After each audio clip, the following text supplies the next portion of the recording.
Beer, beer, beer, beer, beer, beer. Hello, everybody. Welcome back to me, Maple for beer review number 29. And today, this beer we have today is not a Canadian beer. It is from Buffalo, New York, and it was gifted to me by a former boss from the golf course that I work at. So, thank you, Eric, for the beer. Really very excited to enjoy this for sure. Today we got by Flying Bison Brewing Company. It's their Rusty Chain Vienna style beer or style lager. So kind of cool with a little circle and wings and then a bison in the middle. And the Rusty Chain is a like a gear and then a bike chain around it. If you want to take a look there. Hopefully it focuses. It probably won't, but that's okay. You can still kind of see. So, coming in at... Where's the percentage on here?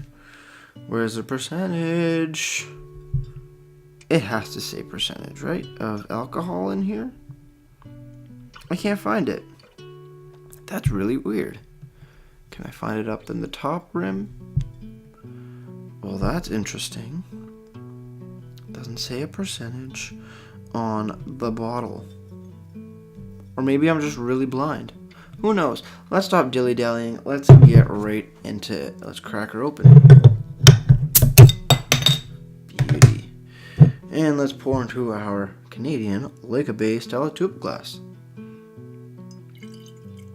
Ooh. Nice copper color for sure. Can we get a head on it? Can we get a bit of a head on it? Yes, we can. Yes, we can. Let's drop every little bit in here. Perfect. Alright, yeah, that's weird. I can't find a percentage on this beer. That is quite interesting. I don't know why. It's like a mystery alcohol percentage. It could be crazy alcoholic. Probably not. Realistically, I doubt it. I have it up here on the website. It's pretty average. It's 5% ABV, which I found on their website, not on the bottle. So, let's look at the color of this. It is pretty clear. You can see right through it. There is a lot of chill haze on it, but that's okay. It's nice and cold. Deep copper color to it. Wouldn't say amber, like a light amber. Pretty nice color, though. Let's smell it and take a sip, and then we'll cheers. Toasted and roasted malts. A little bit of yeastiness, slight bit of hoppiness in there too. Caramel and toffee right off the bat. Ooh, it smells quite delicious. Let's have a sip.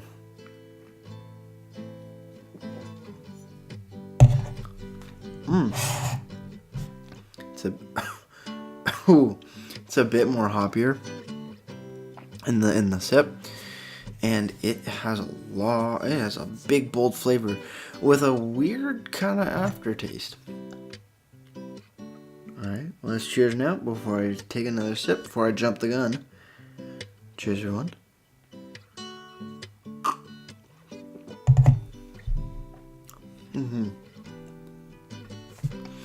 Hoppiness to it in the mid to finish. And then there is like roasted malts. You can kind of get a roast taste out of it. And I get the caramel and the toffee. A little bit of nuttiness, I want to say. It's good. It is good. It's different for sure. Different along the lines of, I guess, a Vienna lager or like an amber lager or something. It has a weird aftertaste and kind of a weird finish. Like, it comes in with big, bold flavors of the roastedness, the nuts, and the toffee and caramel malts in there. And then you get the hop spike, which is actually really enjoyable. You know, it flows really well. It's kind of a bit more pronounced in the mid-finish to the final finish. But then it kind of drops off and turns to no taste, like a watery taste almost.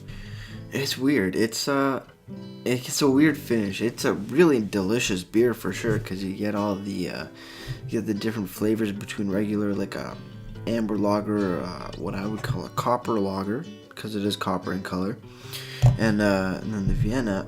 But man, it's really good. I do quite enjoy it. And with the nice bit of hoppiness in there. Very well, delicious. Very well done. Also, IBUs are not mentioned, either here on the bottle or on their website. So, but yeah, that watery flavor at the end, that's kind of weird. I wish it didn't just like have the great flavors and then plop down. But as you can see, I'm damn well enjoying it. So let's look over here on the website, which is flyingbisonbrewing.com. And it has to say, Rusty Chain, 5 ABV, medium-bodied Vienna-style amber beer. Soft, nutty malt flavor with a hint of caramel. Just enough German hops to balance the finish. Available on draft bottles and cans all over WNY. Chain goes great with chicken, mild fish, and especially with grilled vegetables. Then under it says alcohol volume 5.2%. I guess they don't even know what the alcohol is. If it's 5, if it's 5.2, if it's a mystery. Cause yeah, I haven't seen it on the bottle, which are definitely marks off. I guess they do it different down in the States where they don't have to put it on their bottle.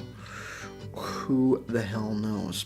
We know they're all a little, not all of them, but America's always a little bit weird when it comes to different things.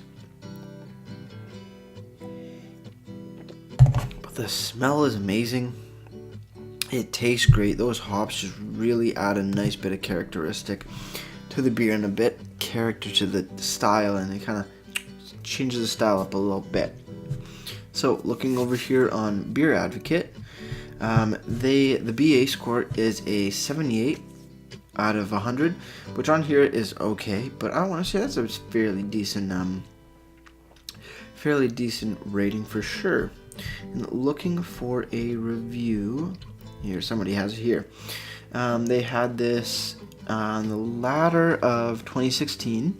It says appearance: clear amber with a 1.25 finger whitehead and decadent lace. I can definitely see the lace on the glass. Kind of neat, kind of cobwebby, spiderwebby-ish.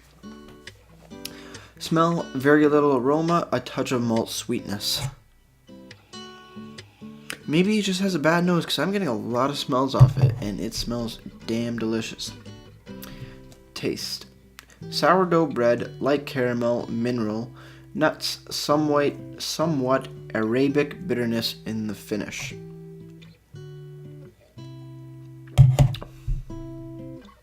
I get it where he says sourdough bread. It's a bit sour, but that's the bitterness of it, kind of thing. So yeah, I can agree with the sourdough bread. I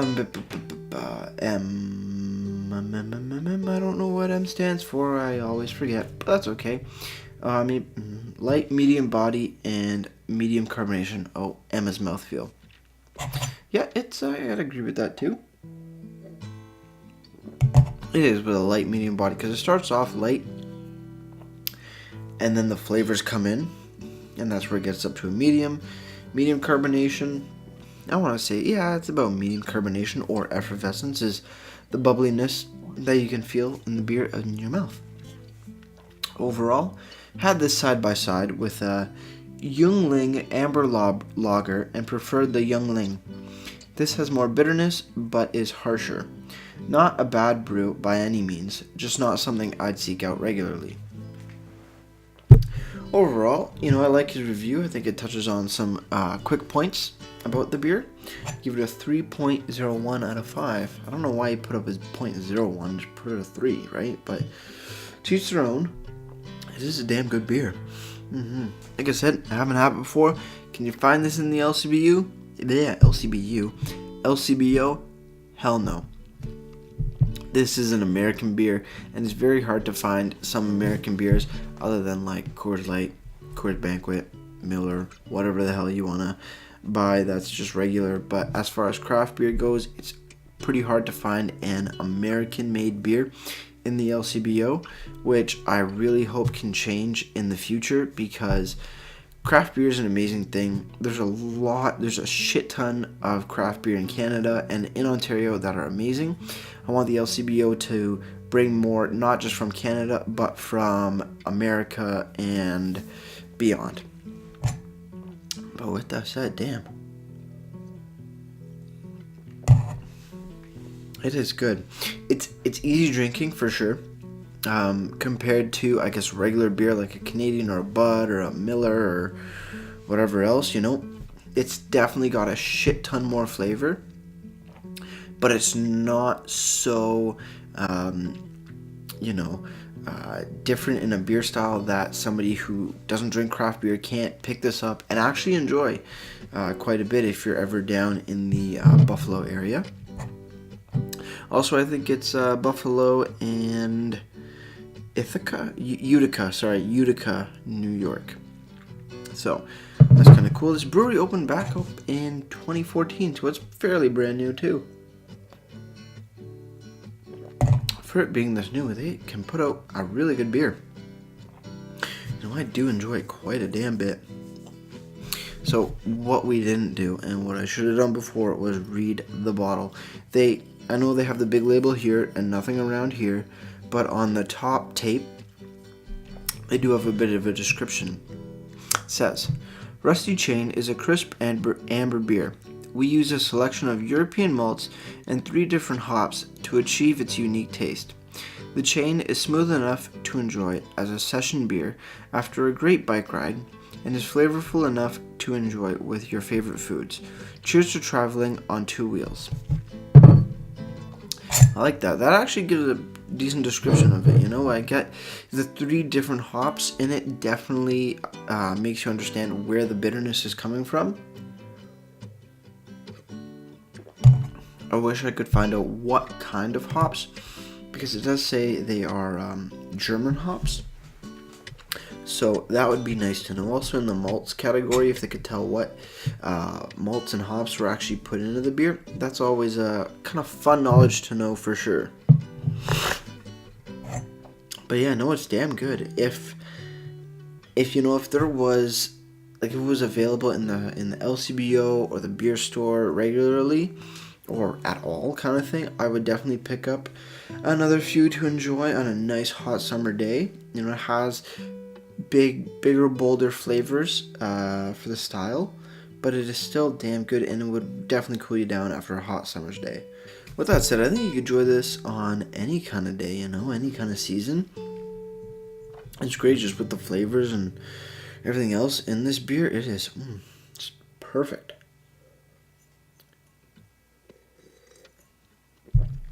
So, with that said, cheers on the final sip, and let's wrap this up.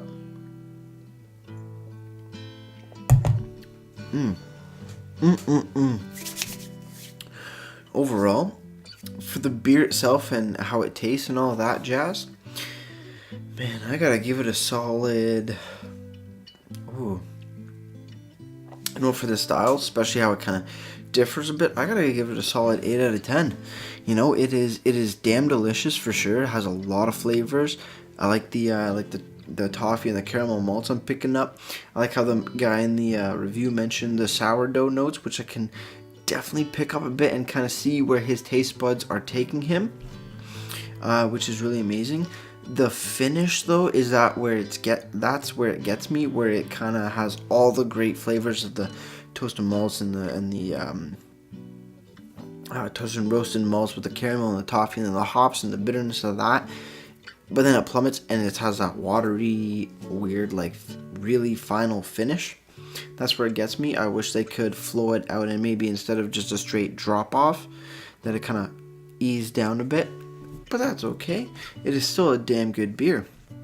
Overall, for presentation of not only the beer, but also the bottle and the extra resources like the website, one, bottle does not have a alcohol percentage on it that I can find, at least. That's a big issue for me. I guess they do it a little bit different down in the States, and they don't really have to post that. I thought they would have for sure, but I guess I'm wrong with that.